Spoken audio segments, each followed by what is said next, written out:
Good morning, Big Weir, roadtoruta.com, with your morning horn of Z's, your sip of coffee. And I finished my coffee already, so. Let's talk about what's going on with cryptos. Over the weekend, China banned ICOs. What does it mean and how will it affect everything? It's still kind of playing out.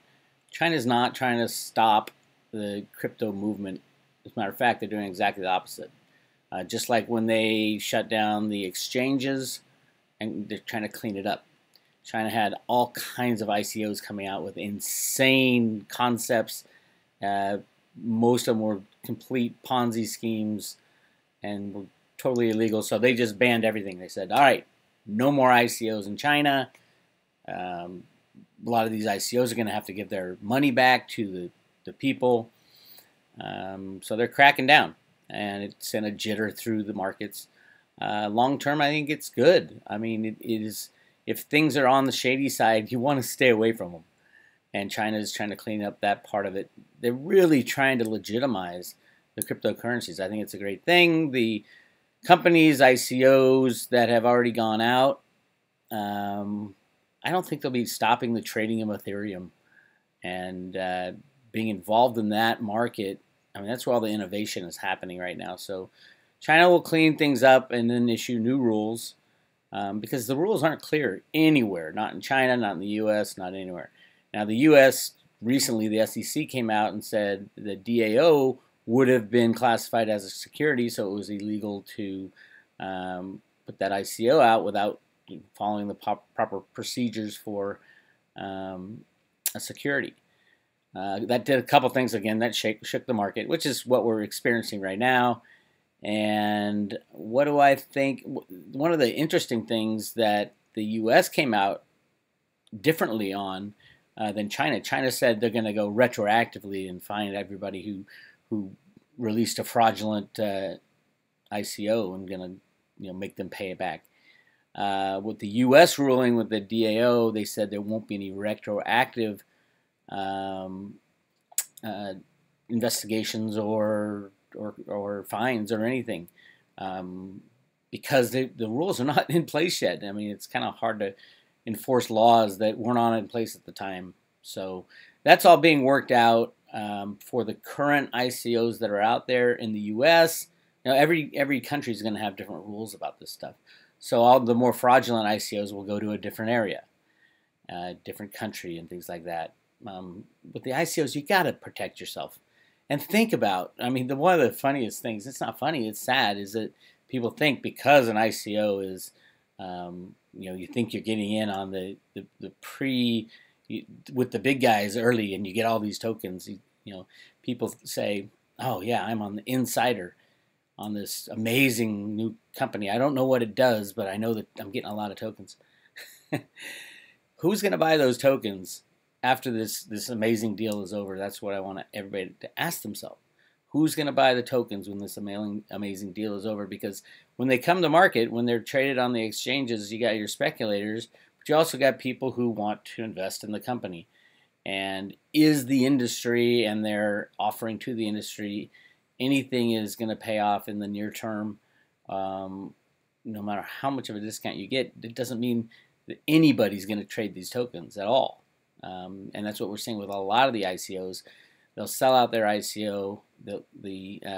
All the deals are gone. It comes to the exchanges and it's worth zero because nobody wants it. Who would want? They wanted the cheap ones, but they forgot the other side of the equation that these tokens have to have value. There has to be a reason for people to want to be involved on the retail level of buying these tokens and using them in some kind of infrastructure that the company does. That's the whole concept. So a lot of these ICOs will go off.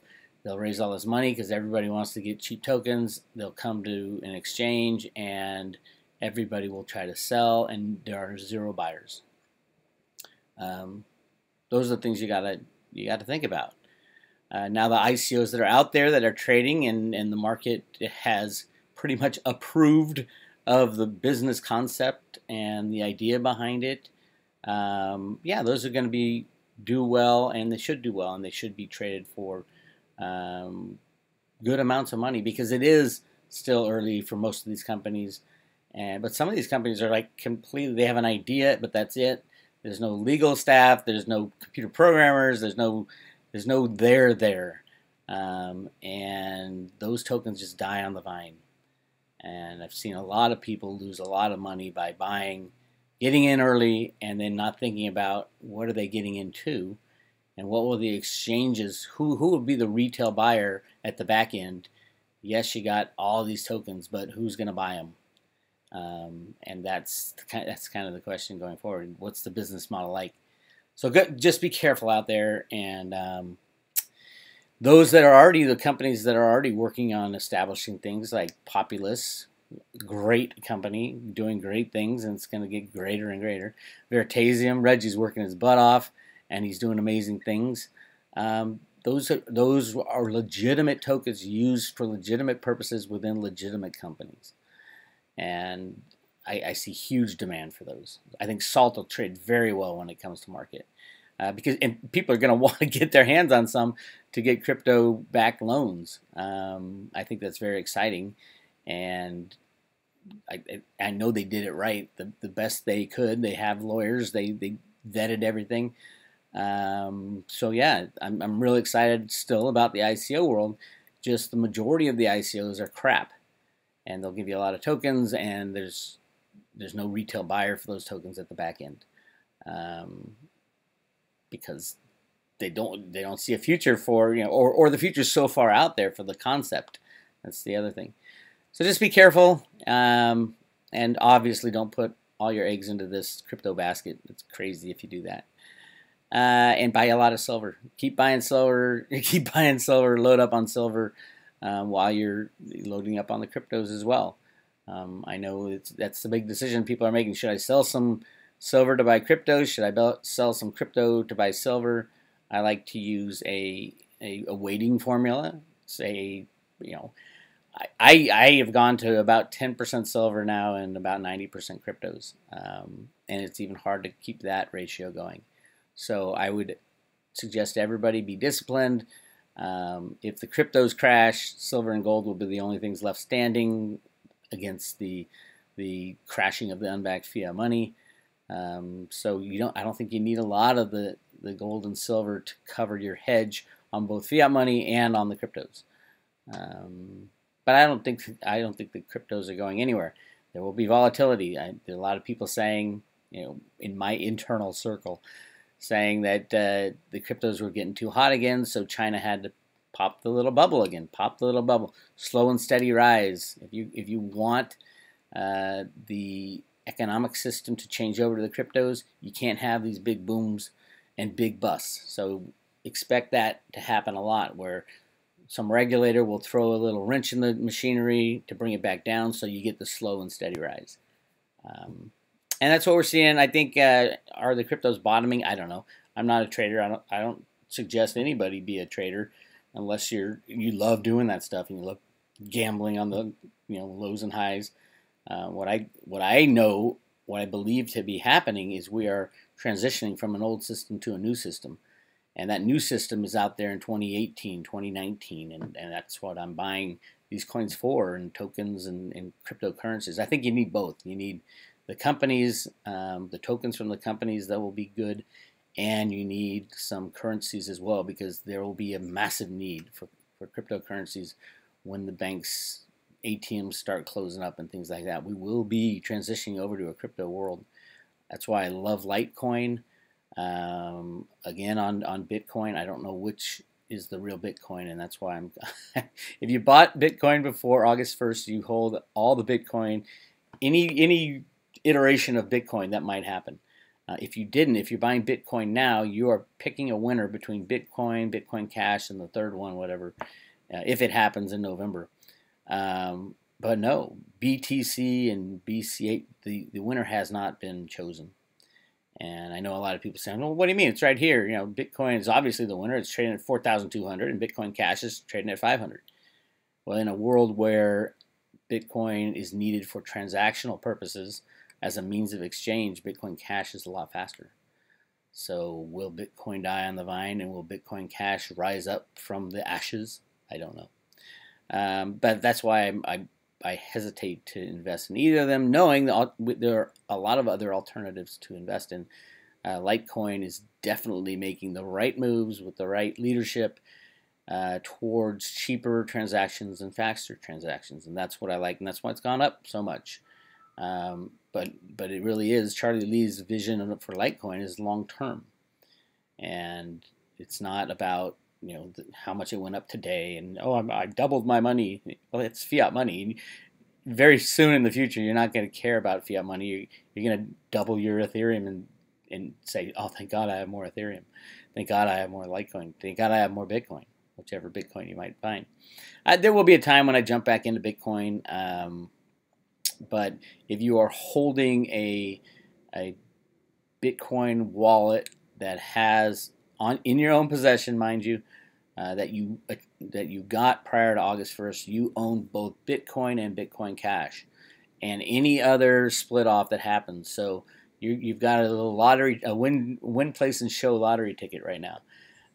So don't sell it. Just wait until that all plays out, and then one will rise up to be Bitcoin.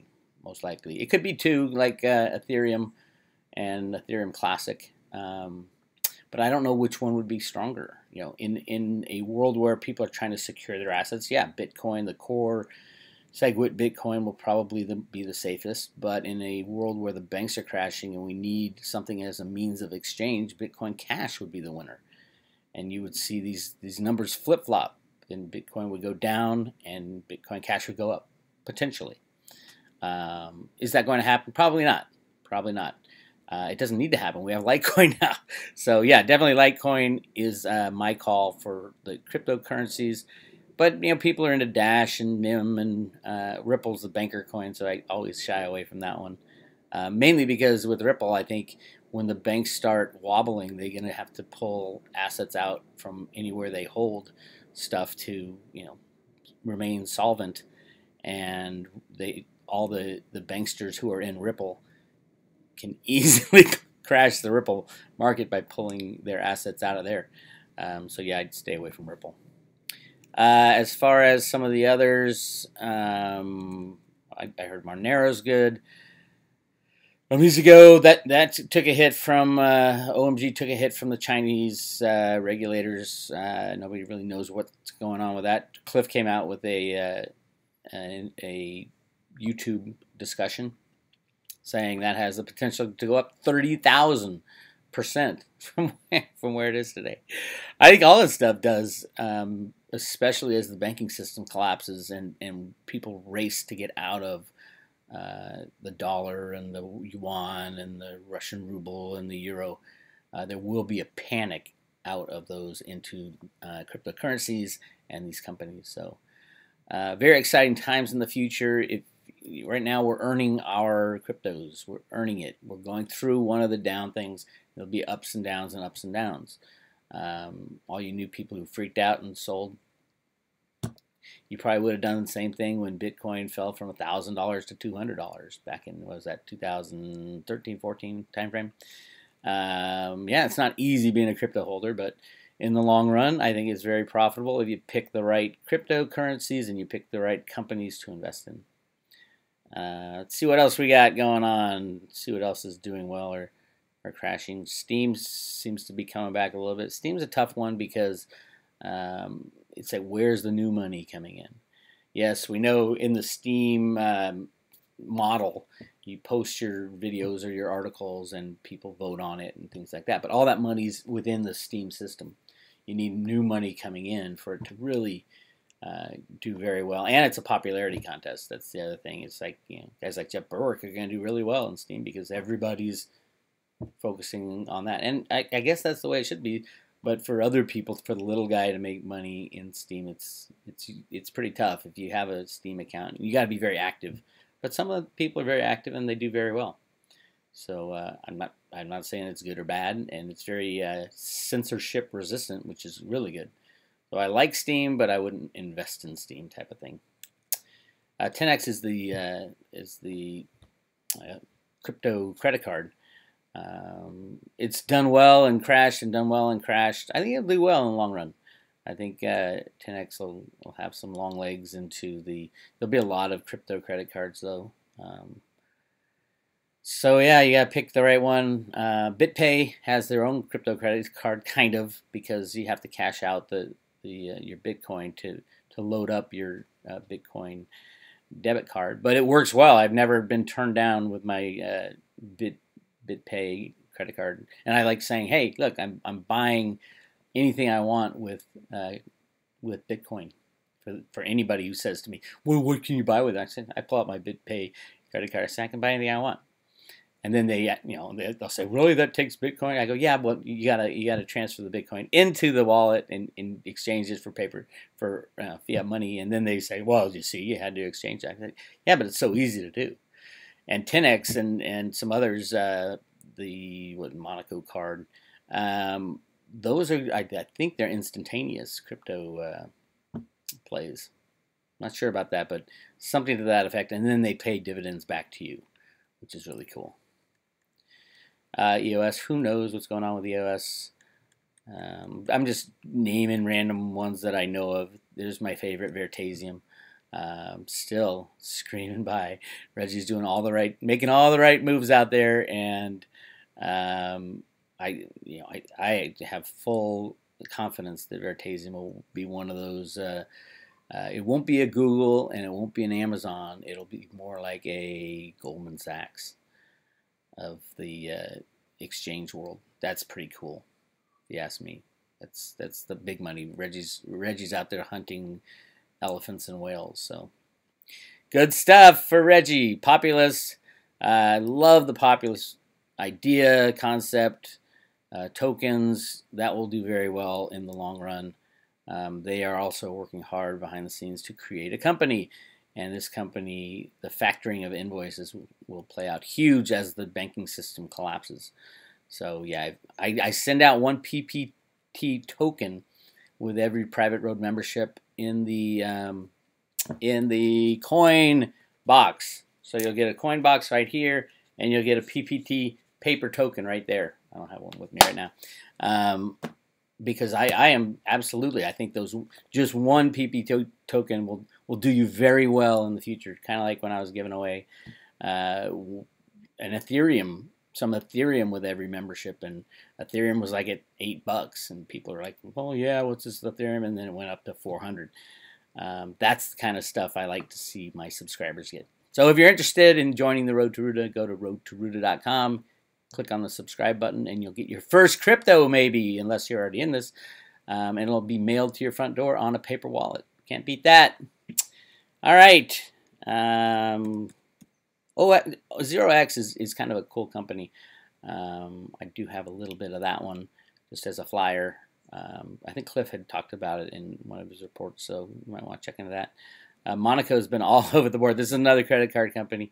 And they're kind of first to market. They announced that they're ready to go with the crypto credit card. So yeah, if you're into the credit card thing and cryptos, it's a good way to talk to people about cryptos, especially people who say, "I can't buy anything with Bitcoin. I can't buy anything with Litecoin. I can't buy anything."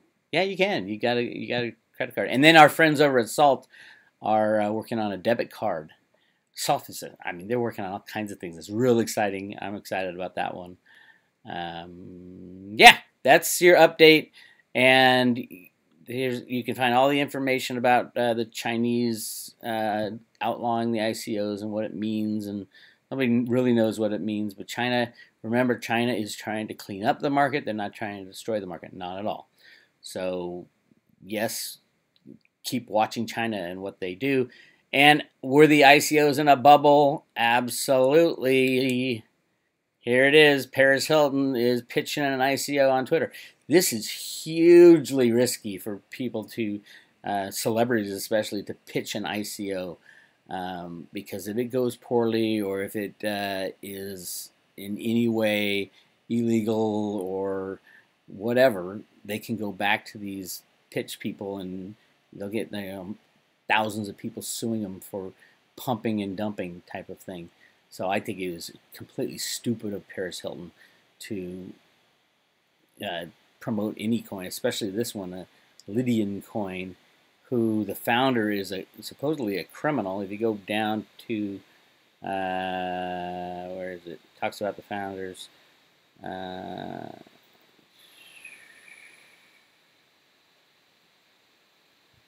Critics of the world's ICO. Let me see where he was. Something had happened, and the founder was in jail, or put in jail, or near put in jail, or something like that. And these rappers are getting into it. Let's see. Gravity Force CEO Gubash Kahil pleaded guilty to assault in 2004 after being accused of beating his girlfriend and was accused of violating his probation by assaulting another woman. Hilton joins a pack of celebrities who've used their presence in social media to hype ICOs. I think they might be liable, so you got to be careful about that stuff, Paris. Especially if you know you're hyping a business that isn't really a business. I'm not saying this one is not really a business; it might be fine, but yeah, it's tough to put your name out there and back these things. But people do it, and I guess I kind of do it too. I'm not as public a figure. I recommend certain ICOs to get in, and don't really recommend many these days because we are in bubblicious land, and I'd rather stick with the ones that I've already analyzed. And it's a lot of work to really understand these companies that are putting out tokens, and understand that 90% of the tokens that are out there are dogs and will end up at zero, and should end up at zero, truthfully. So that's my morning Horn of Z's for today. It is Tuesday, and we'll get back to you very soon. Talk to you later.